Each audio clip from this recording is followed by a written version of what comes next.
Avez-vous passé une joyeuse Pâques? Oui, ben, joyeuse Pâques. Oui, c'était fort agréable en famille. Jambon? Non, comment tu m'as appelé? Tu sais, hey, qui c'est que tu traites de jambon? Le jambon à l'ananas à Pâques, j'ai ça. Ça marche pas. C'est mieux à l'érable. Ouais. Ouais, ben oui. Mais tu sais, le gros jambon, moi, je suis pas fan du gros jambon. Non, mais en fine tranche. En fine tranche. Le jambon. Tu comprendrais pas de la compétition. Le jambon finement tranché, c'est autre chose. C'est pas élégant. Ça manque d'élégance. Je m'excuse à tous les collègues. Non, je sais pas, moi, Pâques, particulièrement cette année, on dirait que c'est pas dans le top 5 des événements. Y a-t-il une chasse au coco? Ben oui, mais pas pour moi. Pour toi, c'est ça que j'allais dire. En as-tu attrapé beaucoup? Non, j'étais pas concerné, j'étais pas impliqué. Oui, ben nous, on a eu une belle. On était tout en famille, une belle gang. Il y avait 18 enfants où je me trouvais. OK, là. Ouais, non. C'est d'un âge, là, comme ça allait de 2 à... Qui était le plus vieux? 12, mettons? De 2 à 12, ouais. Je demandais à ma fille qui va avoir 10 ans, à quel âge on arrête ça, la chasse au coco? Et elle m'a répondu, jamais. Oh.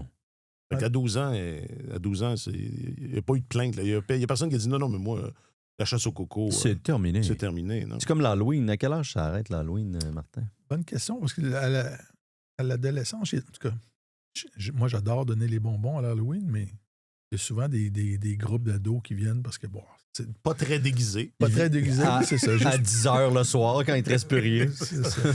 Alors, qu'est-ce que tu leur dis, Martin? Est-ce que tu les... as-tu une règle? As-tu une grille?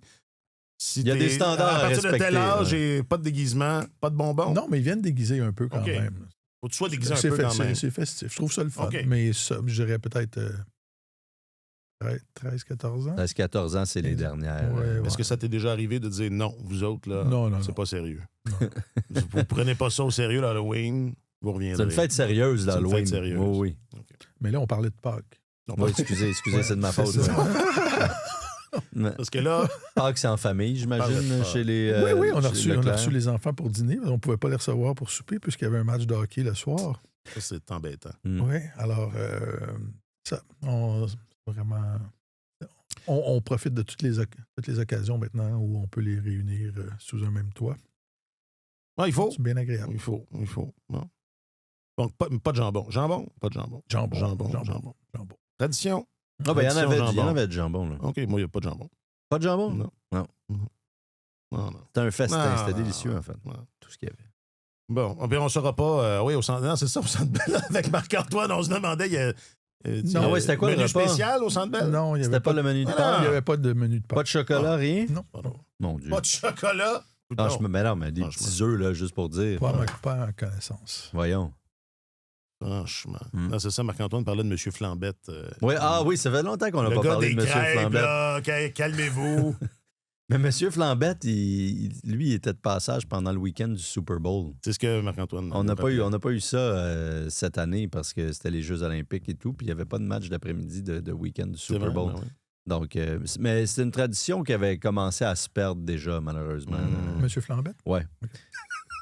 Le gars qui venait faire les crêpes devant nous, là, ça se perdait. Là. Regardez le Super Bowl en allemand, en Italie, cette année. Tu l'as regardé? Ben, il était dans le lobby de l'hôtel et j'ai cru comprendre que c'était un reportage allemand. Donc, il n'y avait même pas un reportage italien pour le Super Bowl. Alors, quand on dit que c'est un événement mondial, permettez-moi d'en douter. J'étais là, sur le terrain. Voilà. OK, aujourd'hui, la quête de Cole qui cache la forêt. Le tandem québécois à Long Island, c'est terminé. Et le Canadien est en série. C'est tellement hockey, épisode 499.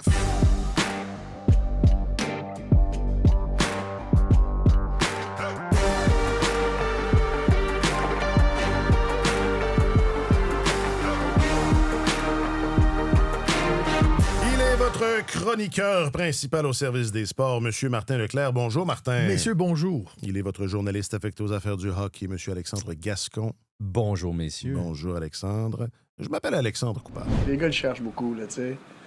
Je pense que ça l'affecte un petit peu la continuité de certains jeux, puis... tu sais, moi, j'ai très confiance qu'il va en marquer 50. Mais j'aurais aimé ça, c'est sûr. Là, on aurait aimé ça s'asseoir à soir, là, pour bien des raisons.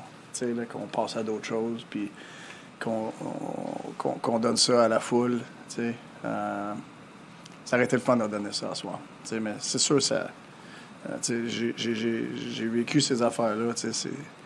C'est normal. C'est bien fatigant. C'est bien fatigant. J'ai pas trouvé, moi, que... C'est le passage que j'ai le plus retenu de ce point de presse-là après le match. Quand il a dit ça nous aurait permis de passer à d'autres choses. Ben oui, tout est là, hein? Et là. Oui. Avant, ça venait avant, on voulait le donner aux partisans. Oui. C'est dans l'ordre, là. Ça venait avant, on voulait donner ce moment-là aux partisans. Ouais. Cela dit, oui, là, j'imagine que ça joue, mais en même temps, le match de dimanche, c'était pas un grand match. C'était pas un grand week-end, en général. Là, il y a eu 10 minutes en deuxième samedi, peut-être, là, où est-ce qu'ils en ont marqué bing bang 2-3. Puis en dehors de ça, ça n'a pas été un gros week-end. Non. C'est une séquence de 6 matchs en 9 soirs, si ma mémoire est bonne. Exact, c'est ça. Puis c'est ça. On a vu le Canadien frapper un mur dans le match de samedi au New Jersey.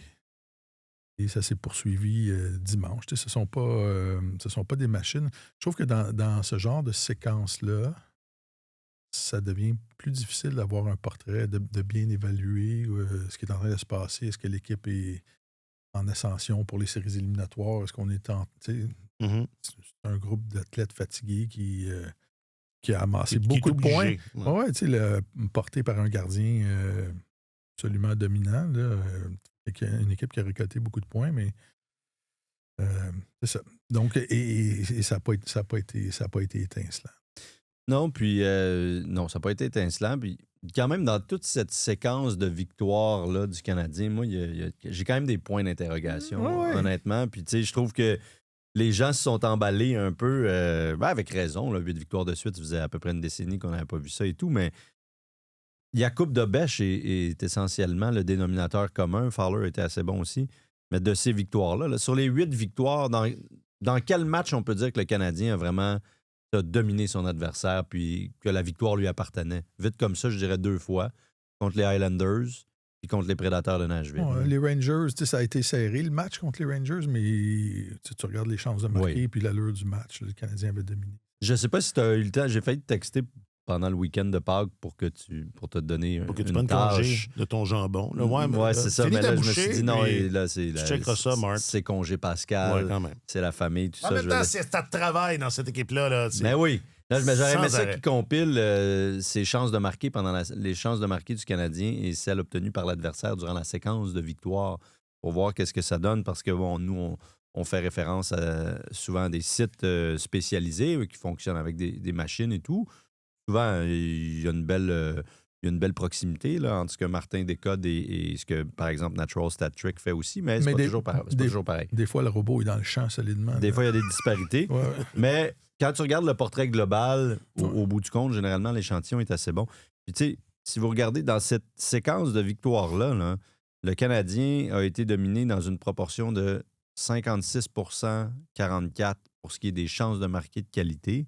A été dominé dans ce qu'on appelle les buts anticipés. Donc, en fonction des chances de marquer obtenues, le Canadien aurait dû donner X buts, 18 pour être honnête. Ils en ont accordé 8 dans ces 8 matchs-là. Donc, c'est immense comme différence. Écoute, Dobeš est rendu dans les meneurs de la Ligue. Pour les buts... Pour les buts sauvés. Là, puis il était... Quand on est revenu des Jeux olympiques, si ma mémoire est bonne, il était sur autour de 0, il me semble. Il était sur la ligne de flottaison. Là, il est dans les meneurs de la Ligue. Je pense qu'il en a sauvé 18. C'est énorme. C'est exact. Là, juste dans cette séquence-là, on parle d'une dizaine de buts sauvés. Certains peut-être par Fowler aussi. Mais dominer en possession de rondelles, dominer pour les chances de marquer, dominer pour les tirs au but, dominer pour dans les statistiques avancées pour les buts anticipés. Il n'y a que dans les buts réels que le CH a dominé et pas à peu près. Et dans le travail des gardiens. Mais là, je parle à 5 contre 5, évidemment, à force égale. Là, et dans le travail des gardiens. Donc, il y a quand même... Il y a un homme de hockey qui m'a écrit et qui m'a dit, je pense que c'était après, mettons, les 5 premières victoires du CH. Puis les 5 ou les 6...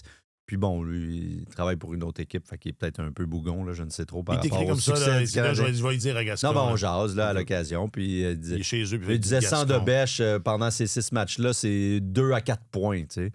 Là, bon, c'est peut-être un peu fort de café, là, mais parce qu'il y a plus que juste le nombre de chances de marquer obtenues, Ouais, ou, tu sais, bon, il y a la qualité des chances, il y a le talent du Canadien, il y a le fait que, oui, ils ont donné des chances de marquer, mais c'était moins chaotique dans leur zone que ce qu'on a déjà vu. Souvent, Debèche est en mesure de voir les lancers. Il y a un meilleur nettoyage qui se fait devant lui. Il y a tout ça, c'est vrai. Là, je ne suis pas en train de dire que c'est une catastrophe défensive. Mais il y a beaucoup de gens qui regardent ça de l'extérieur avec un petit, tu sais, un petit doute qui s'installe. Pour des raisons assez. Il y a des statistiques. Des raisons factuelles. C'est un signe indéniable de talent quand tu as constamment moins de chances de marquer que l'adversaire et que tu as plus de buts à la fin. On est d'accord. C'est pas la seule équipe de la Ligue qui a 5 marqueurs de 60 points. C'est un côté positif, mais on s'entend que pour placer les probabilités de ton côté, être une équipe dominante à long terme, être une équipe dominante en série, il faut que tu aies plus de chances de marquer que l'adversaire. Il faut que tu limites les chances de marquer. Puis, c'est une jeune équipe qui est en train de s'émanciper, qui est en train de développer, développer son élan, de déployer ses ailes. Mais c'est ça, c'est pas tout à fait. C'est pas abouti. Non, le gâteau n'est pas cuit. Puis je reviens à ce que je disais. Le jambon n'est pas. C'est au dernier balado, je pense, où je disais. Je pense que c'est Marc-Antoine qui était là quand je disais qu'il y avait un collègue en bas qui m'avait arrêté. Oui, c'est ça. Ben là, je vais me faire accuser d'être rabat-joie, c'est sûr. C'est ça. Mais c'est pas d'être rabat-joie, c'est de regarder. C'est ça notre travail, c'est de regarder objectivement. Puis c'est sûr que les partisans de l'équipe sont contents, puis les victoires, puis qualifications pour les séries, puis saison de 100 points, fantastique, mais tu regardes ça aller, puis tu te dis, il y a comme un peu d'hélium dans tout ça. Mais c'est pas la réelle pesanteur qu'on voit. C'est que ça fait partie de l'histoire globale. Là. Ça ne veut pas dire que le Canadien gagne pas, n'a pas gagné, gagne pas ou gagnera pas. Ça veut juste dire que c'est comme ça que ça se passe. C'est ça. Et j'ajouterais à ça, moi, très candidement, que moi, je connais rien d'autre. Moi, je connais pas une équipe. Je connais pas une équipe du Canadien avant, là, depuis 30 ans. Là. C'est toujours une équipe. Toujours une équipe qui a de la bonne garde de but. Ouais. Là, ils ont du talent. Ils en ont pas toujours eu. Mais c'était pas une équipe qui avait le haut du pavé statistiquement, là, le Canadien, là, que ce soit il y a 2 ans, l'époque de Dano, Gallagher, Tatar, c'était quand même une équipe qui était dominante en possession de rondelles. Toute l'équipe globalement? Ouais, ou ce trio-là? De mémoire. Ce trio-là était le meilleur de la Ligue. Regarde ça les hommes nés. Mais cela ne veut-il pas dire, toutes ces statistiques, qu'éventuellement, il y aura correction, ou du moins, on va se buter à un obstacle. Si ce n'est pas. Si on ne redresse pas tout ça, je ne sais pas. C'est peut-être pour ça aussi que Martin Saint-Louis demeure très posé, terre à terre. Il est vraiment pondéré dans ses commentaires. Il les voit les matchs. Oui, puis même si le Canadien dominait, il ferait la même chose, évidemment, parce qu'on ne voudrait pas que l'équipe se pense plus belle puis plus fine qu'elle l'est réellement. Là. Puis tu veux garder tes athlètes sur le qui-vive pour s'assurer qu'ils continuent à performer. Je le conçois. Mais c'est ça le travail d'un entraîneur, c'est de regarder ton équipe et de toujours essayer d'identifier ce qui pourrait être mieux. Et si tu te fais juste te réjouir des 2 points à la fin de la soirée. Ça va bien. Ça va bien. Le coach a les pieds sur le bureau. Tu vas te perdre. 8 de suite. Yes, sir! Clac, clac. Tu vas te perdre un moment donné si tu diriges ton équipe comme ça. Fait que, écoute, c'est super intéressant ce qui est en train de se passer, mais c'est ça. Puis moi, je m'inquiète un peu par rapport à la séquence de Caulfield, là, parce qu'il y a un travail de construction qui doit se faire avant les séries éliminatoires pour arriver à ton pic de performance collectif. Là, c'est un peu une distraction ce qui se passe avec ça. Écoute, je dis ça, c'est très personnel, là, mais moi, j'avais l'impression que ça allait se passer en fin de semaine. J'étais comme, ça va, il y avait, disons, un peu d'excitation dans l'air.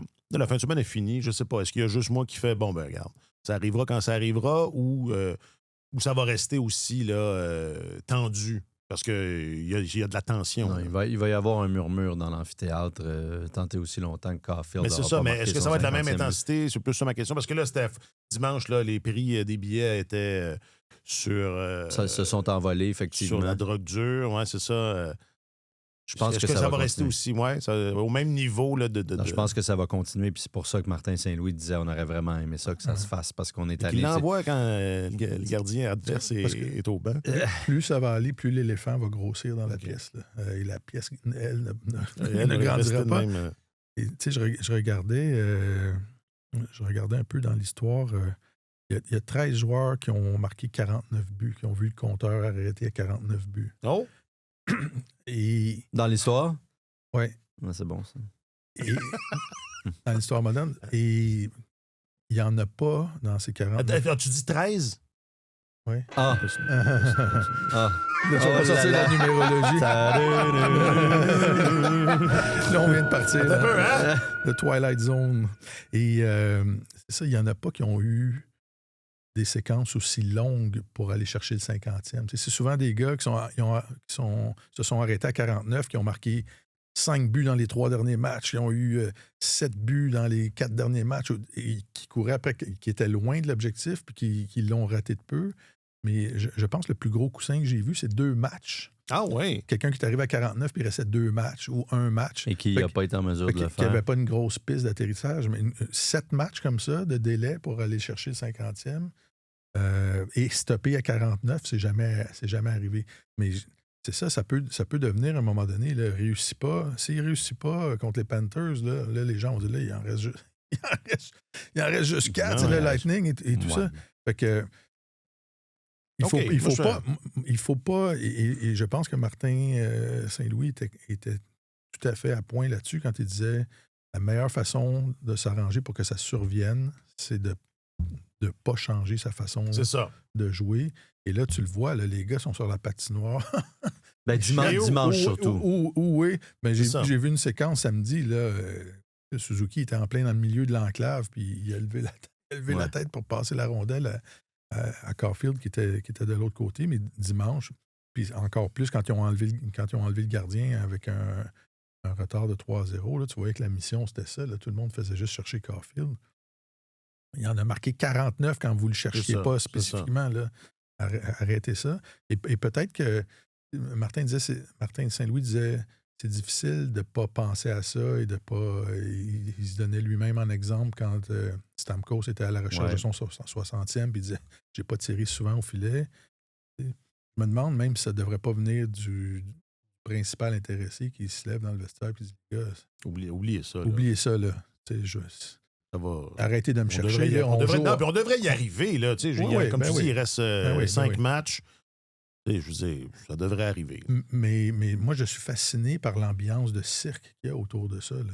Mais bon sang. Mais c'est parce que ça fait longtemps, Martin. Oui, je sais que ça fait longtemps. C'est la traversée du désert. Mais c'est quand même ça m'étonne pas, moi. C'est quand même une ambiance. Moi, ça m'étonne à l'inverse. Moi, on vire fou, mais j'ai déjà vu plus fou, me semble, pour moins. Moi, ça m'étonne pas que ce soit vraiment la seule affaire dont les partisans semblent se préoccuper présentement, surtout que l'équipe est qualifiée. Mais c'est vrai que cette quête-là est un peu en train de devenir une distraction. Ouais. C'est malheureux. Il ne faudrait pas que ça se prolonge trop longtemps. D'un autre côté, là, ça fait juste 2 matchs qu'il n'a pas marqué. Là. Je veux dire, c'est pas... C'est pas une catastrophe. Il avait marqué 28 fois en 27 matchs avant. Là, non, mais c'est ça. Là, c'est une léthargie. Il est 0 en 2. Là, c'est correct. Caulfield. Il y a eu des séquences de 4 matchs sans but. Je pense qu'il y en a même eu une de 5 sans but cette année. Là. Puis il est à 49 pareil. Et c'est le meilleur buteur à 5 contre 5 de la Ligue nationale. Il est devant Nathan McKinnon. Il y en a 32 à 5 contre 5. Mais il n'y avait pas de cirque. Il n'y avait pas de cirque. Non, c'est ça. Mais je pense, en tout cas... Pour un gars comme Caulfield, qui carbure à la pression, il l'a montré maintes et maintes fois. Là, c'est pas vraiment ce qui le retient généralement. C'est normal d'être nerveux. Il l'était clairement dimanche, particulièrement dimanche, je pense. On le voit pratiquement jamais rater des lancers sur réception comme ça. Là, il y avait une mauvaise exécution, mauvais timing. Mm-hmm. Tu le sentais. Il est revenu au banc. Vous avez vu son retentissant taisez-vous à la foule. Il a sorti... Non? Il a sorti non, en anglais. Non, Alex. il a sorti un retentissant « shut up » à la foule pendant le match parce que c'est ça, à chaque fois qu'il touchait la glace, je pense que c'était beaucoup plus perceptible pour les gens qui étaient sur place. Moi, je n'y étais pas, mais en lisant Godin et d'autres, il y avait un murmure qui s'installait à chaque fois que Caulfield était sur la glace. Puis, il y avait cette espèce de vrombissement-là. Puis, il était tanné. Puis, il est rentré au banc après une séquence où il a raté, je pense, 2 tirs sur réception d'affilée. Il a hurlé « shut up ». Donc, je pense que ça se peut que ça pèse sur ses épaules un peu. Mais là, tu dis que ça le dérange ou ça le dérange pas? Parce que tu as commencé en ce moment, ça le dérange. Okay. Il est nerveux. Je pense que c'était clair. Mais d'un autre, mais je ne serais pas inquiet à moyen terme parce que c'est un gars qui est habitué de prendre la pression. C'était probablement pire parce que c'était le premier match au Centre Bell. Puis j'ai l'impression que là, il a vécu cette nervosité-là puis que ça va s'estomper dans les prochains matchs. Puis probablement, peut-être que... il va dire, comme tu dis, au reste de sa gang, là, on joue au hockey, puis arrêtons de penser à ça. Peut-être que Saint-Louis va dire un mot là-dessus, je ne sais trop. J'imagine que le retour à la normale va se faire, puis que son 50e va arriver organiquement, pour reprendre un mot qui est à la mode. Mais c'est ça. Écoute, moi, je reviens en arrière. Bon, Stéphane Richer, c'est le dernier en 90. Il l'avait fait en 88. Tu avais eu après ça, quoi, en 80? Lafleur. C'est la gang de. Ouais, Lafleur et Larouche. Larouche, ouais. Lafleur, mais ça, tu sais, avant, c'était OK. Le lendemain, dans le résumé de match, il a atteint la marque des 50 buts. Ça arrivait tout le temps. Écoute, ça fait 36 ans. C'est ça. Mais, tu sais, écoute, il va pas sortir un extraterrestre de ça quand il va le marquer. Là, ça va être 50 buts. Ça s'est fait plusieurs fois à travers la Ligue. À 50 buts, il prend 2 pieds. Non, mais tu sais... Il y a comme la physique de Mario Champignon. Ça se fait. Il me semble que ça l'aiderait davantage si collectivement, l'entourage agissait comme si... Comme si de rien n'était. Been there, done that. C'est déjà arrivé, c'est pas... Mais pas lui, puis pas eux, puis pas nous. Pas cette génération-là. Ouais. C'est un peu ça l'affaire. D'un autre côté, ça fait plus longtemps qu'il n'y a pas eu de marqueur de 100 points, puis il n'y a personne qui s'énerve c'est ça. À chaque fois que Nick Suzuki touche à la rondelle. Il y en a eu moins. Hein? Il y a eu 4 joueurs. Chez le Canadien, 4 joueurs de 100 points, 6 buteurs de 50 buts, mais dans l'histoire de la Ligue, c'est plus difficile de marquer 50 buts que d'obtenir 100 points. Mais tu sais, la presse canadienne, j'imagine que c'est le collègue Alexis Bélanger-Champagne. Je n'ai pas vu le texte signé, mais il y avait un texte de la presse canadienne hier avec Mats Naslund. Oui, je comprends. C'était bon son texte, Alexis. Oui, c'était bien. Très bon flash. Je comprends que Caulfield soit nerveux. Naslund disait ça parce qu'il y a eu 2 occasions dans ma vie où... 42, 43. Ouais, mais il disait, je suis arrivé assez... Il me restait du temps. Je suis arrivé autour de la quarantaine, puis j'avais encore du temps. Puis si j'étais parti sur une bonne séquence, c'était possible. Et les gens commençaient à en parler. Exactement. Puis cette ambiance-là m'a affecté. Il l'a avoué assez candidement. Là, Caulfield est passé très, très vite de 40 à 49. Ouais. Tu sais, honnêtement, quand il a marqué son 40e, le 50 était un lancer long. Oui, exact. C'est ça, on va dire ça comme ça. Oui, un lancer long. Un lancer long. C'était pas hors d'atteinte, mais disons que c'était pas nécessairement probable. Il y en avait beaucoup à marquer en relativement peu de temps. Ça se pouvait, mais c'était loin d'être sûr. Et là, il a peut-être libéré de cette pression-là. Il a 40 buts, il s'est mis à marquer des buts, bing, bang, bang. Tant mieux. Là, il est à 49, il y a un petit peu de tension, mais j'ai l'impression que ça va se produire, honnêtement. Là. C'est probablement... Mais tu sais, samedi, puis je veux pas m'acharner sur personne, mais c'est parce que c'est rendu aussi les médias. Puis dans la description du match... T'as écouté le match à la télé samedi? T'as remarqué toi aussi qu'il y en était... Je pense que je n'étais pas tout seul à l'avoir remarqué. J'ai vu quelques reels sur les réseaux sociaux par la suite, mais c'est comme si le match était décrit en fonction de... Mais en même temps... Tu sais, Cole Caulfield, c'est pas... Cole Caulfield est sur la glace. C'est ça. Cole Caulfield quitte la glace. Ouais. C'est pas un joueur de tennis, Cole Caulfield. C'est pas Cole Caulfield contre un adversaire. Là. C'est un match de hockey. C'est sûr que tout est dans la mesure, mais...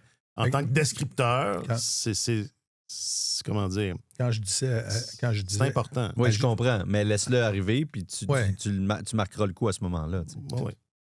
Qu'est-ce que tu disais? Tout à fait d'accord. Mais ça, je disais que ça rentre dans ce que je disais tantôt. Ce serait le fun si tout le monde agissait comme si... Ça s'est déjà produit. Là. C'est du hockey. Mais nous autres, on s'en souvient pas. Quand ça arrive. Hein? Nous autres, on s'en souvient pas. Ça arrive chaque année. Non, mais à Montréal. Oui. Moi, je pense pas que ça va changer grand-chose. On est encore d'une place où on peut gagner notre division, on peut aller chercher l'avantage de la glace à la maison. De baisser le niveau, puis d'attente, puis là, mais de dire, OK, là, les séries commencent, il faut remonter ça. Je pense que c'est un piège, ça. Faut que tu fasses attention. C'est sûr, tu sais, si les gars ont de bobo ici et là, ça se peut-tu qu'on aide les gars? Ça se peut, là. Mais je pense qu'on veut aller, je suis très fier du groupe. On a atteint notre but, c'est quelque chose qu'on parle de là, 6 mois là, au camp d'entraînement et tout. Là, on a une opportunité de pas être satisfait puis essayer d'aller chercher quelque chose encore plus gros que notre but. Puis c'est là pareil. Fait que c'est. On va être calculé, mais je veux pas baisser le niveau, puis après ça, là, dire qu'il faut remonter ça, là, les séries commencent. Non, parce que la Switch, Martin, hein, la Switch, c'est pas comme ça. C'est pas instantané. Pas comme ça ça, C'est un peu fonctionne. ça, moi j'ai pensé à toi dans Moi cette aussi. citation-là de Martin Saint-Louis. J'ai dit, c'est essentiellement les propos Écoute, que il t'a juste pas donné Martin la- Leclerc. Ouais, c'est comme dit Martin Leclerc comme ils ont dans comme, le balado c'est ça. So Hockey. Il manquait juste ce bout-là. Cela dit, c'est bien beau, là, tout ça, mais pendant ce temps-là, le Canadien est qualifié pour les séries éliminatoires. Une grosse semaine avant la fin de la saison. Est-ce qu'on peut prendre 2 secondes juste pour faire hey? Ouais, C'était pas gagné d'avance, tout ça. Puis même quand on est revenu de Milan, justement, on se disait c'est beau, là, mais c'est pas fait. C'était serré, c'était assez serré, mais le Canadien a réussi à se détacher. Est-ce que C'est impressionnant. Oui, mais c'est ça. Prenons 2 secondes pour le dire. De la part d'une jeune Ouais. équipe comme ça, c'est vraiment impressionnant, honnêtement. Maintenant, ça va servir, ça, la semaine qui reste, là? Parce que c'est très différent de l'an passé. Là. L'an passé, c'était à la dernière minute. Fait que c'est arrivé, puis, comment dire, les séries ont commencé, mais on était encore dans l'effervescence. Là, c'est autre chose. Là. C'est presque le contraire. On est pas dans les premiers qualifiés, là, mais ils sont quand même qualifiés relativement tôt. Là. Faut que ça serve. Faut que ça serve cette semaine-là. Il y a des matchs importants pour le classement. La job de Martin Saint-Louis dans ce contexte-là, c'est de continuer à créer un sentiment d'urgence ou à faire en sorte que ce sentiment-là perdure. Le Canadien est à 2 points de la tête de sa division. Là. Il se bat avec le Lightning et les Sabres de Buffalo. Je comprends que l'avantage de la patinoire, c'est un argument qui est un peu surfait là, dans les séries éliminatoires, mais dans le sens que Je ça fais une face. Là. c'est pas un Pour si- ceux qui sont juste en audio, là, je fais une face. c'est pas un si grand avantage que ça. Non? Dans les faits, ça se vérifie peu, mais c'est le fun de commencer à la Ma maison. face, c'est Puis, encore. théoriquement, ça fait plus de matchs à la maison devant tes partisans et tout. Donc, il y a ça, il y a le C'est pré- deux- Le 7e match à la maison, non? C'est 2-3 millions de plus pour le propriétaire. Ah, ça, le propriétaire, c'est sûr que pour le propriétaire, ça fait une différence. Ouais, c'est la face à Jeff que je fais. Oui, bien sûr de ça. Non, mais attends, mais le Puis le 7e titre de match... division, c'est important et tout. Là, donc, il joue contre le Lightning jeudi, qui pourrait très bien affronter au premier tour des séries éliminatoires. Donc, oui, le travail de Saint-Louis, c'est de s'assurer que son équipe maintienne un niveau d'intensité très élevé. En même temps, ça ne devrait pas être si compliqué parce qu'il y a le Lightning jeudi. Il y a des matchs contre des équipes qui de la bonne tentent de se position. qualifier en Ouais. fin de semaine. Les Blue Jackets, les Islanders, les Flyers pour terminer la saison. Donc, c'est ça. On verra pas, là, je pense, ce qu'on avait vu il y a quelques années quand les Panthers sont débarqués à Montréal puis que la moitié de l'équipe se reposait. Là, puis le Canadien ils avaient battu 10-1, je pense, de mémoire. Ou Les quelque chose. Panthers. Oui, exact. Dernier match de Carey Price. Oui, Ouais. Je exactement. pense que c'est la le dernier fa- match de Carey Price. la famille était là. 2022, donc. Ouais. Ouais, printemps 2022, Ouais. c'est ça. Et ça Ça s'est s'était mal passé en ça série. s'était très, très mal passé. Et on n'a plus vu ça des Panthers par la suite, d'ailleurs. Non. Je pense que la semaine dernière, la semaine d'avant, je disais que j'avais encore... Des fois, je pars sur des délires, je me mets à fouiller dans les statistiques, puis j'ai regardé depuis le début de l'ère du plafond salarial, et les équipes qui ont connu les meilleures fins de saison étaient surreprésentées dans le carré d'as. Atteindre, c'est pas un mythe, là, c'est important Le momentum. d'atteindre ton pic de performance. Avoir une séquence de 18 victoires en 20 matchs au mois d'octobre et novembre, c'est bien beau, puis tout ça, puis ça peut te permettre peut-être d'avoir un coussin, puis d'avoir une saison plus gérable et moins stressante, mais l'équipe qui va aller chercher un grand nombre de victoires dans les 20 derniers matchs de saison a de fortes chances d'arriver De faire du dégât. de faire du dégât, alors que les équipes qui se qualifient, même s'ils ont eu des moins bons parcours à la fin, eux autres, ils sortent très, très souvent. Là, je pense c'est comme, C'était impressionnant. c'est comme ouais. 72 ou 76% sortent au premier tour. Là. Mais là, même le 7e match à la maison, c'est pas... J'ai encore ma face. Il faudrait que je ressorte des statistiques par rapport à ça précisément, mais globalement, Ça là, ne veut pas dire grand-chose. historiquement, ça ne veut pas dire grand-chose. Non. Parce que Saint-Louis avait l'air de dire que. Non, ben dans la tête, je pense ça. que dans l'univers des joueurs, là, oui, là, mais ça se vérifie pas vraiment. Et d'ailleurs, c'est assez amusant de mettre les déclarations une à côté de l'autre. Dans le dernier droit de la saison, les équipes disent c'est important, on veut gagner l'avantage de la patinoire. Là, ils commencent les séries, ils perdent le premier match. Et donc, l'avantage de la patinoire, c'est pas important ça. Et inversement. Là, l'autre équipe va dire au moins, on est allé chercher l'avantage de la patinoire. Donc, si je comprends bien, c'est important juste quand tu l'as. C'est ça. Quand tu l'as puis quand tu gagnes. Quand tu l'as pas, c'est pas important. Est-ce que, donc, l'idée, c'est de est-ce qu'on fait, je sais pas, il y a du travail à faire. Fine-tuning. Non, c'est plus que du fine-tuning. Des petits on l'exposait un peu là, dans le début du balado. Ah oui, c'est vrai, ils sont pas bons. Ils sont pas très bons. Il y a des... Ah oui, j'oubliais. Ils ont de la misère. Défensivement, ils ont beaucoup de choses à améliorer, honnêtement. Là. Puis, je pense pas que ce soit... ça puisse se maintenir à long terme, de donner autant de chances de qualité. T'sais, on peut pas compter sur Jakub Dobeš. Non? On peut pas... un peu, mais pas autant que ça. Isole ça, Jack, cette déclaration-là. On peut pas compter sur Jakub Dobeš. Mais je pense pas que tu puisses compter sur le fait qu'il va te sauver des match après match, qu'il va te voler des rencontres. Ouais, il est un peu jeune. C'est un fardeau. Là, il en encaisse pas mal. Il a une bonne charge de travail. À date, ça se passe très bien. Ouais. Je me rappelle que lui avait toujours dit qu'il aimait ça beaucoup, là, parce que quand il jouait à l'université en Ohio et tout, je pense que... À l'université... Mais il n'y a pas autant de matchs, on s'entend, mais il gardait à peu près tous les matchs. Je pense qu'il était à 95% des matchs. Il en laissait 2 dans toute la saison. Il enfilait ça, les matchs. Un samedi, un dimanche. Un vendredi, un samedi, puis après ça, l'autre vendredi, l'autre samedi. Mais il nous disait toujours qu'il aimait ça être pas mal occupé, sauf qu'il y a eu de la misère avec ça dans la Ligue nationale. Sauf là, sa charge de travail est plus élevée, puis ça se passe très, très bien. Mais je pense pas que ce soit une recette gagnante pour le Canadien de dire on a Jakub Dobeš, donc on est correct. Faut que le jeu d'ensemble soit moins permissif que ça. Il faut l'aider. Déjà, il y a eu un resserrement. Là. Après les 2 défaites contre les équipes de la Californie, clairement. On voit qu'il y a eu un resserrement, mais c'est pas encore...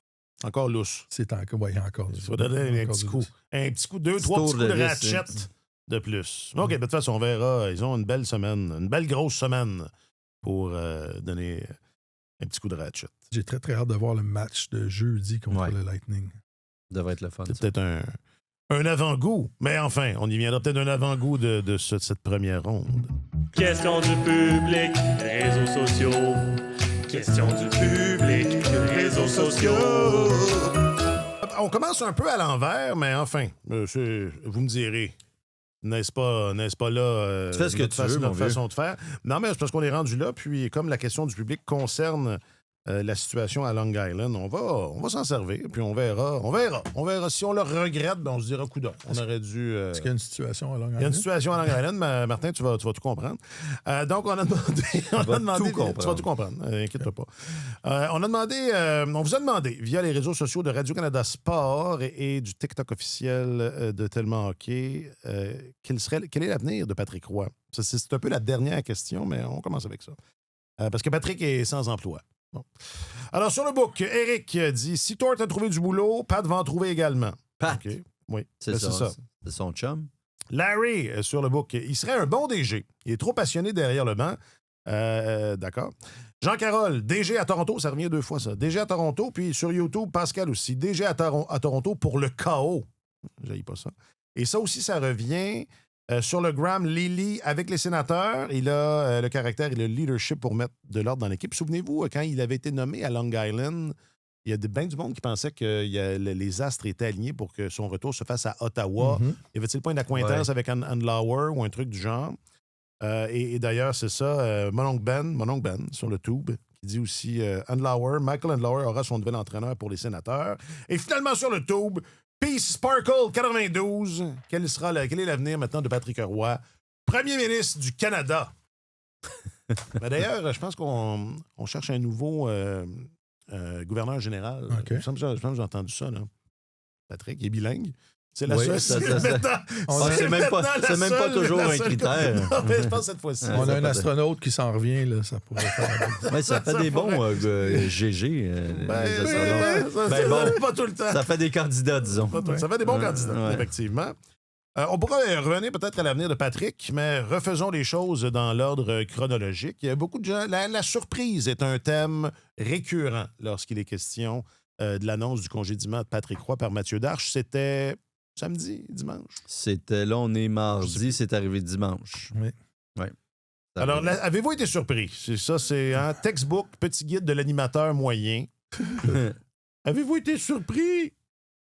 Ben, écoute, voir quelqu'un se faire congédier en pleine course aux séries à 4 matchs de la fin, c'est surprenant. C'est toujours étonnant. OK. Un entraîneur qui a encore 2 années de contrat, ça aussi, c'est très étonnant. Et moi, c'est ça, je suis resté accroché sur le 4 matchs à disputer parce que, bon, tu sais, Patrick Roy était là quand Mathieu Darche est arrivé l'été dernier. C'est l'entraîneur en place. J'ai échappé mon bouchon. Je m'excuse. Commence à lancer la vaisselle partout. Et tu sais, c'est un peu normal. Tu arrives comme nouveau patron. Comme nouveau patron. Il y en a qui sortent la guillotine tout de suite. Là, ils disent, j'arrive, je veux commencer tout de suite avec mon équipe, avec les gens que je vais avoir choisis. Et Mathieu Darche avait passé du temps avec Patrick Roy. Ils avaient échangé au sujet de leur philosophie, de leur parcours, tout ça. Puis il a trouvé que c'était possible que ça fonctionne. Mais c'est la prérogative du directeur général. Si tu perds confiance en ton entraîneur, tu le remplaces. Mais moi, je trouve que c'est survenu très tard. Est-ce qu'il a fallu que Mathieu Darche se rende au match 78 pour se rendre compte que... Il y avait quelque chose qui clochait. C'est ça, tu sais, que l'équipe ne jouait pas à son goût ou qu'il avait perdu confiance en Patrick Roy. Et là, tu sais, j'ai chroniqué là-dessus hier. Le rebond, quand tu changes d'entraîneur en cours de saison, il est réel. Ça arrive à court terme, dans les 3 fois sur 4 et plus, ça arrive que l'équipe a une hausse de performance. C'est sûr que quand les Blackhawks de Chicago changent d'entraîneur puis qu'ils sont l'avant-dernier dans la Ligue nationale. Ça s'applique peut-être. Ils sont dans une pré-reconstruction. Ils ne sont même pas dans une reconstruction. Ouais. C'est sûr qu'il ne va pas y avoir de soubresaut. Puis ils ont changé d'entraîneur, je pense, 3 fois dans les dernières saisons. Puis ça n'a absolument rien changé. Mais c'est réel, cet effet-là. Quand il y a un nouvel entraîneur qui arrive, il y a un soubresaut. Et pour une demi-saison, même, souvent, c'est une différence importante entre le niveau où l'équipe se trouvait et le niveau de performance qu'une équipe atteint. Mais là, je regardais ce que Mathieu disait hier quand il a rencontré les journalistes, puis il disait c'est pas nécessairement une décision à court terme, c'est pour le long terme. Oui, mais pourquoi tu prends cette décision? C'est sûr qu'il a pris cette décision-là parce qu'il voyait que son équipe était en train de s'enliser. 4 défaites de suite, 3 victoires dans les 10 derniers matchs, puis là, on va l'échapper, tu arrives comme directeur général, c'est ta première saison, tu veux que ton équipe participe aux séries. Non, puis tous les gestes qu'il a posés dans les dernières semaines. C'est parce que tu pensais que ton équipe pouvait se qualifier pour les séries. Tu as aidé ton entraîneur, puis là, c'est en train d'échapper. Mais de prendre la décision si tard, c'est comme si le nouvel entraîneur que tu plaçais derrière le banc, tu lui mettais des menottes, là. Peter DeBoer, il est condamné à remporter les 4 matchs qu'il va disputer parce que sinon, il y a des fortes chances de rater les séries éliminatoires. Fait que je pense que c'est de l'inexpérience de la part de Mathieu d'avoir attendu si tard que ça. Les Golden Knights l'ont fait à la fin du mois de mars. Il restait quoi? Quelque chose comme 8 matchs à jouer? Quelque chose. C'est 10% du calendrier. Ils étaient encore positionnés en série. Ils l'ont fait une semaine avant. Oui. C'est le dimanche d'avant. C'est un peu comme le deadline. Si tu veux profiter là, écoute, c'était très tard. Avec 10 c'était déjà extrêmement tard. C'était déjà très tard, mais ils étaient encore en séries éliminatoires. Ils étaient encore positionnés en séries. Il y a une semaine, les Islanders aussi. Mais oui, non, c'est ça. Mais là, quand DeBoer entre en poste, là, ils sont 9e, les Islanders. Ils sont entourés d'équipes. Ils se battent avec des équipes qui ont un match de plus à disputer. Ouais. Fait que là, il faut que tu ailles chercher plus de points que des équipes qui ont plus de matchs à jouer et tu n'as aucune marge de manœuvre. Et c'est ça, je comparais dans ma chronique. C'est comme si tu amènes un releveur, ton releveur numéro 1 dans le match, mais il y a déjà 3 hommes ses buts, il y a un seul retrait, puis le pointage est égal, c'est la fin de la 9e manche. Tu ne places pas les pourcentages. C'est mieux d'embarquer ton releveur numéro 1 quand il y a juste un coureur au premier coussin en 9e manche. Puis là, tu te dis, il va s'arranger avec ça, mais si tu l'accules au pied du mur en partant, c'est ça, je trouve ça un peu injuste pour DeBoer. Tu sais, lui, il prend le travail, il a jasé avec Mathieu Darche, Ils ont sans doute parlé de la situation, mais je pense qu'il n'a pas laissé de marge de manœuvre à son gars. Il ne s'est pas laissé lui-même de marge de manœuvre pour profiter du rebond positif qui vient avec l'arrivée d'un nouvel entraîneur. Et on s'entend, moi, de voir le congédiement arriver si tard que ça, c'est très inhabituel avec un entraîneur à qui il reste 2 années de contrat. C'est parce qu'il y a quelque chose qui faisait vraiment pas son affaire. Là. Dans son point de presse, il a dit « Je n'ai que des bonnes choses à dire ». Patrick, puis il a amené l'équipe plus loin. Puis là, je sentais un petit glissement, puis il faut peut-être changer des choses dans notre système de jeu, mais pour décider de tirer la plug tard comme ça, parce que là... Mais j'ai peut-être une hypothèse, mais Alex, veux-tu ajouter quelque chose? Ben, des fois, tu te demandes si c'est pas un ou deux ou des événements précis qui ont fait ça, surtout dans un contexte comme celui-là. C'est surprenant. Donc, tu dis peut-être qu'il est arrivé quelque chose. Puis c'est ça qui a été l'élément déclencheur. Ça semble pas être le cas, du moins, c'est pas ce qui émerge de Long Island pour l'instant. Mais tu sais, moi, ce que j'ai trouvé aussi étonnant dans son point de presse, c'est que Pete DeBoer arrive aussi avec un contrat de 4 ans là, à partir de l'année prochaine, donc à long terme. Il disait, il comparait là, comme DeBoer au meilleur joueur autonome disponible sur le marché en disant quand un gars comme ça est disponible, c'est comme réussir à faire l'acquisition de John Tavares pour rester dans la thématique Long Island. Mais il était disponible depuis le 6 juin. C'est ça. Mais c'est ça que je trouvais étonnant. Ça fait 1 an qu'il est disponible. Oui, il y avait ses responsabilités avec l'équipe olympique canadienne, mais dans le milieu, cela dit, on prétend que DeBoer allait avoir des options, qu'il y avait le luxe du choix.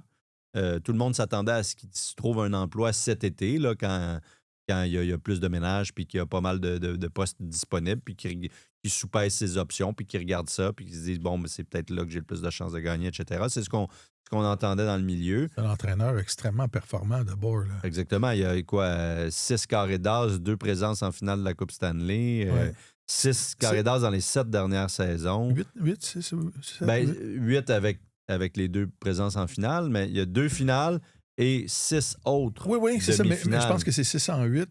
608 ou 607. C'est ça. 3 fois avec Dallas, avec les Sharks, avec les Golden Knights. C'est impressionnant. Il en est à sa 6e équipe. C'est vrai qu'il y a tout un CV, il y a tout un pedigree. Là-dessus, on peut pas remettre en question ce qu'a dit Mathieu Darche, mais c'est quand même étonnant de dire c'est le gars qu'on voulait, il fallait pas l'échapper, sauf que ça fait 1 an qu'il n'y a pas de job. C'est ça. Donc, mais est-ce que l'hypothèse, puis c'est une hypothèse, c'est appuyé sur aucune information, mais c'est peut-être lui, c'est peut-être DeBoer qui s'est laissé tenter. Peut-être 2 semaines qui sont en conversation, je sais pas. Parce que de la façon dont Dash en parle, c'est ça, il semblait y avoir de la satisfaction d'avoir réussi à le convaincre. Ça ressemblait beaucoup à ce qu'avait dit Doug Armstrong quand il a mis à la porte Drew Bannister pour embaucher Jim Montgomery. Il avait dit si Jim Montgomery n'était pas disponible, Bannister aurait encore sa job aujourd'hui. Il avait dit carrément. Sauf qu'on était en plein milieu de la saison. Montgomery, ça faisait 5 jours. Il venait juste de perdre son emploi. Ça faisait quelques jours qu'il venait de perdre son emploi. Là, l'autre est libre depuis le 6 juin. C'est ça. Donc, il a tenu le même discours, mais la réalité des faits n'est pas cohérente, je trouve, avec ce discours-là. Ouais. Tu sais, gérer, c'est comme gouverner. Gérer, c'est prévoir. Je pense que tous les directeurs généraux ont dans leur manche une courte liste de noms d'entraîneurs qui, s'ils avaient à congédier leur entraîneur actuel, ils regardent à travers la ligue. Là, ils ont. Ça fait partie de ta job d'être au courant. C'est ça, d'être au courant. Puis ils ont un palmarès. Ils savent qui est disponible. S'il arrivait quelque chose à mon équipe, qui je prendrais comme entraîneur, ils ont tout ça derrière la tête. Là. Puis je suis certain que Mathieu Darche avait DeBoer était placé très haut très haut sur la liste de plusieurs directeurs généraux à travers la Ligue nationale. Puis il y a eu des changements d'entraîneurs ailleurs. Puis des fois. Ça peut-être qu'il y a eu peur de Toronto. Ah ben, tu sais, un gars avec un CV comme Peter DeBoer, il va choisir l'environnement, il va aller travailler. Le premier critère, c'est tu regardes le directeur général, tu te dis, est-ce que je peux me fier à ce gars-là ou je vais me faire planter un couteau dans le dos aussitôt que ça va aller mal? Ça joue. Alors, tu as le luxe. Donc, il y a eu des changements d'entraîneur ailleurs dans la Ligue, puis il a peut-être été sollicité. Non, merci, écoute, je vais passer mon tour. Ça, c'est primordial. C'est le critère numéro 1 des entraîneurs. Est-ce que je peux faire confiance au gars qui m'embauche? Puis là, bon, ça fait l'affaire avec Mathieu Darche, mais je reste vraiment perplexe par rapport, merci, perplexe par rapport au timing de cette décision-là. Parce qu'il ne s'est pas laissé la chance de faire un geste vraiment positif, de maximiser l'impact de sa décision auprès de son équipe. Et moi, je suis aussi étonné de l'importance qu'il place à se qualifier pour les séries éliminatoires dès cette saison. Tu sais, toutes les manœuvres qui ont été posées, c'est dans cet objectif-là. Puis, c'est pas clair là, que les Highlanders, c'est un groupe vieillissant qui va avoir besoin de 109 éventuellement. Donc, oui, se qualifier, moi, je le voyais comme un joli bonus, mais ça semble être une priorité organisationnelle. C'est parce que ça fait trop longtemps que tu couvres une reconstruction. Non, je ne parle pas nécessairement de reconstruction totale, Parce mais... que de faire les séries, là, ça devrait être normalement un objectif pour tout le monde en tout temps. Au point de sacrifier les choix de premier tour pour aller chercher des gars. Je sais pas, là, mais ça devrait pas s'étonner que ce soit un... Non, mais les Highlanders ont un objectif, argument pour dire... C'est un objectif, mais au point de foutre à la porte ton entraîneur à 4 matchs de la fin, d'aller chercher... Ils sont allés chercher plusieurs joueurs, Palat, Shen, tout ça, ils ont donné des choix. À ce point-là, alors que tu te dis peut-être que... T'as un des meilleurs gardiens de la Ligue. Ouais, un très bon gardien, une bonne défense. T'en as du 109, là, je regardais ça, là, ils ont signé Hutchison, pas Hutchison, comment il s'appelle, les deux gars qui ont pêché avec les choix du Canadien. Il y a puis Keyshawn Hutchison. C'est Hutchison, ouais. Il y a parfois une main noire derrière le directeur général qui s'appelle le propriétaire, qui met de la pression et qui dit, nous autres, on veut participer aux séries. Et quand est-ce qu'on va participer aux séries? Puis ça fait longtemps qu'on n'a pas participé aux séries. Puis, des fois, ça peut faire dévier. Puis que tu ne serais pas le premier directeur général à essayer de faire deux choses en même temps. Là, non. Non, puis il y en a qui ont réussi. Oui. Puis ça devrait toujours être comme ça. Non, mais il y a une différence entre... une autre conversation. Non, mais une reconstruction... Moi, je suis amer. Le succès de la reconstruction du Canadien, ça me rend amer. Une reconstruction, c'est coulé volontairement. Une reconstruction, c'est coulé volontairement, puis c'est échanger tout le monde. C'est une reconstruction, pas de ça dont on parle avec l'Islander. Eux, ils ont fait exactement l'inverse. Exactement, c'est ça. Ils ont donné des choix, ils sont allés chercher des gens, puis ils foutent à la porte leur coach à 4 matchs de la fin. Ouais, ben rendu là... Quand t'es là, tu fais vis ce que avec, tu peux. laisse-le finir la saison, puis si ta décision est prise, tu te congédieras après. En tout cas, fais bien ce qu'il veut. Fais bien garde, monsieur. C'est pas bien ce que tu veux. Mais c'est pas vrai que si tu perds confiance en ton entraîneur, tu fais le changement à 4 matchs de la fin. C'est pas optimal. C'est pas dans les 2 derniers jours qu'il a perdu confiance en Patrick Roy. C'est ça. Non, mais donc, ça renforce la thèse. Il est peut-être arrivé un moment où... ça se peut. C'était quoi le proverbe? Où la paille a mis le feu aux poudres? La dernière paille qui a cassé le dos du chameau. Exactement. Bon, puis Patrick dans tout ça. Moi, j'aimais ça. C'était mon équipe, les Highlanders, là. Des gens qui reconstruisent pas, des gens de chez nous qui reconstruisent pas, qui ont un bon gardien. Ça me parle. Ouais, c'est ça. Je me reconnaissais. Des Québécois qui dirigent une équipe, pas d'attaque avec un bon gardien. Yes. Et qui disent, non, reconstruire, c'est pour les perdants. Là, je sais plus, là. Mais enfin, non, il en reste un peu. Mais... Je suis pas sûr que Patrick il fait partie du club des garçons, comme on pourrait dire, là. Le Boys Club de la Ligue nationale. C'est la main longue, le lancer long de tantôt. Exactement. Je voyais la confusion dans tes yeux. Alors, tu sais, ça a été long avant qu'il se trouve du boulot entre son séjour avec l'Avalanche du Colorado et celui avec les Highlanders. On s'en souvient. Ça a pris pas mal de temps. Qu'est-ce que lui veut faire aussi, là, on verra bien, mais c'est pas une garantie qu'il va se retrouver un emploi instantanément, là, à mon humble avis. On lui souhaite, cela dit, parce que je trouve que la Ligue nationale est plus divertissante quand Patrick Roy est dedans. Ouais. Mais, on va... Mais est-ce que, parce qu'on le sait pas, là, on n'en a pas de connaissance fine, mais moi, j'ai lu des échos là, qui disaient que... Je disais ça il y a quelques semaines, là, en parlant des Highlanders. Je disais que je trouvais que Roy avait l'air plus serein. Il avait l'air d'un homme plus, il a changé. Plus apaisé. Peut-être pas complètement aussi. Moi, j'ai lu il y a peut-être eu des petites des petits moments vieille école qui ont pas aidé. Mais là, je dis ça, là, c'est ça, c'est pas vérifié, là, mais j'ai lu qu'il y avait peut-être eu des petits moments vieille école. Et peut-être que ça aussi, ça indique que ça va être plus difficile de se trouver un autre emploi que celui de gouverneur général. Quoique, les moments vieille école, dans ce poste-là aussi, on en a vu, puis c'est pas positif. Il faut faire attention un peu à ces choses-là qu'on Oui, entend à gauche à droite. Mais reste que... Moi, j'ai parlé à des gars qui ont joué pour lui, puis ont adoré jouer pour lui, puis la façon dont il communiquait avec les joueurs, puis le respect qu'il témoignait aux joueurs, ça a sans doute été un apprentissage... Ça fait longtemps qu'il dirige les équipes. Il a commencé au hockey mineur. C'est un passionné de hockey. Il s'est promené en autobus longtemps. Ça, c'est sûr. Etc. Puis si ça a pris du temps avant de se retrouver un emploi, je pense que c'est beaucoup à cause de la façon dont il avait quitté Colorado. Il avait abandonné son poste avant que la saison commence. Quelques semaines avant que le camp d'entraînement commence, là, parce qu'il n'était pas d'accord avec les orientations que Joe Sakic et le directeur général prenaient. Mais écoute, moi, j'ai pas entendu de choses négatives. Hein. Non, c'est ça. Puis moi, non, c'est ça. Ben, écoute, n'a-t-il pas un peu planté Anthony Duclair en public? Oui. Bon, ben, en même temps. Parce que ça, c'est des choses qui peuvent arriver dans la vie d'une équipe de hockey, là, mais... On le connaît sanguin, puis capable de coups de gueule, mais comme tu dis, beaucoup plus serein depuis quelques années.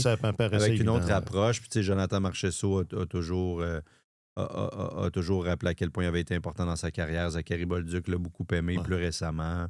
Et puis, Patrick avait dit, il y a des auditeurs qui suggéraient la direction générale pour Patrick Roy. Ouais. Il me semble qu'il avait dit il y a quelques années que ce qui l'intéressait, c'est d'être dans le feu de l'action, puis qu'il avait fini par comprendre que c'était plus possible dans la Ligue nationale d'aujourd'hui de cumuler différentes fonctions, parce qu'au Colorado, à l'époque, c'était un peu ça. Là, on entendait qu'il voulait avoir les mains sur le volant en même temps dans la direction. Un rôle important dans la direction. C'était ça l'idée. Une prise de décision certaine, tout en étant l'entraîneur-chef.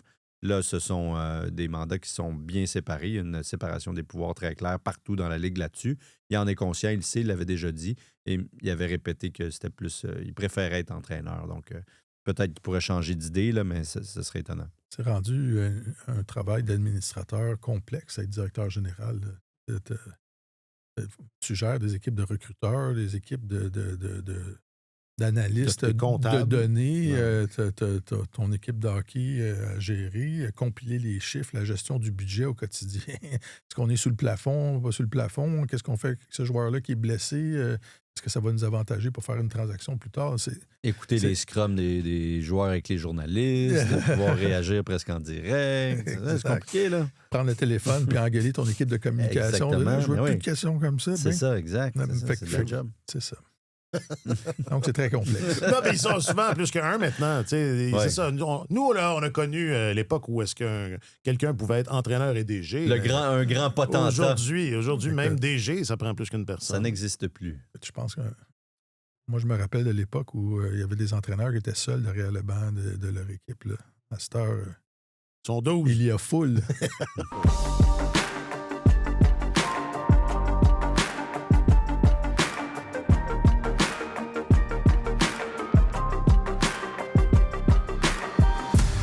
Et avec tout ça, il y a Tom Fitzgerald aussi qui a été congédié de son poste. C'est comme la saison des congédiements. C'est l'année des congédiements tardifs. C'est vrai qu'il y en a beaucoup. C'est bizarre, pareil. On parlait de timing tantôt. En fait, c'est pas vraiment... C'est pas supposé être la saison de congédiement des entraîneurs.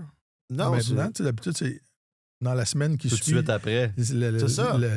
C'est ça, la semaine qui suit la conclusion du calendrier régulier, mais c'est un peu la saison de congédiement des directeurs généraux. Parce que si tu veux avoir un nouveau directeur général en place pour le repêchage, puis lui permettre de déployer ses affaires, là, c'est pas mal là, il faut que ça se passe. Fitzgerald, c'était dans l'air depuis un moment. Ça fait 6 ans qu'il était là, puis c'est une équipe qui sous-performe, je pense, les Devils. Là. Seulement 2 qualifications éliminatoires pendant son règne, alors qu'on les sentait... C'est supposé d'être on the rise. Devenir une puissance de la Ligue nationale. Comme quoi, la ligne est mince. C'était vraiment une équipe en ascension. Et ils n'ont pas réussi à concrétiser leurs promesses jusqu'à présent. Donc, ça peut servir d'avertissement aux Canadiens. À tout le moins. C'est pas dévier du plan. Puis tu dis, ils se sont qualifiés 2 fois en série, une fois avec 91 points. Là. C'est pas... Ouais. C'était pas une qualification très, très franche. C'est ça, très convaincante. Fait que, c'est ça. 6 ans, c'est une bonne période pour faire 6 ans et 2 entraîneurs pour un directeur général. Il a eu le temps de se faire valoir. Tu as une chance de faire tes preuves. On en parlera quand la saison sera terminée, là, mais il va y avoir quand même beaucoup plus d'équipes qui n'étaient pas là l'an passé en série, qui vont être là cette année c'est dans le l'Est. Seriez-vous plus Buffalo canadien ou t'aimes pas canadien, vous, à choisir? Moi, je choisis jamais. Non? Moi, je ne choisis jamais. Non, mais pas nécessairement pour les chances qu'aurait le Canadien de gagner, mais pour le spectacle. Buffalo canadien, ça serait vraiment intéressant. Là, 2 jeunes équipes en ascension, de retour. J'aimerais mieux ça. Je te pose la question, j'aimerais mieux ça. Ça serait spectaculaire. T'aimes pas, là, ils nous ont suffisamment, assez souvent éliminés. Laissons la chance à d'autres. Laissons la chance à d'autres. OK, Alexandre Gascon, tu es notre journaliste affecté aux affaires du hockey. Oui, c'est bien moi. Merci beaucoup, Alex. J'étais un plus sur le 15-18 là, depuis quelques jours. Ça fait longtemps qu'on n'a pas parlé du 15-18. Oui, j'ai pas remarqué. Jeudi aussi. Donc, mes 2 dernières journées de travail, c'était du 15-18. Là, Ce sont nos présences obligatoires. C'est dans notre contrat, Marc-Antoine et moi, nos présences obligatoires. C'est là, eux autres, ils vous veulent. C'est ça, c'est pour faire plaisir aux équipes de radio. On est comme ça, nous. On n'est pas chiche de notre talent. Ah ouais. Mais là, on le distribue. Je retourne aux affaires hockey. Yes! Et le hockey ne s'emportera. Parce que les soirées sont quand même un peu longues. Oui, là, tu dois t'ennuyer un peu. Là. Mais là, j'ai commencé à échanger un peu plus avec Sœur. Ah oui, c'est ça qui arrive. Hein? Qui est d'agréable compagnie, Sœur. C'est d'agréable compagnie.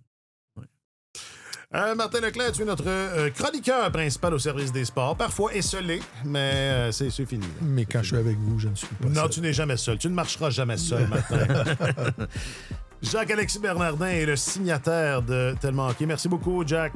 Un grand merci à vous tous et à vous toutes d'avoir été là. Je m'appelle Alexandre Coupal et bonne dernière semaine complète de saison régulière.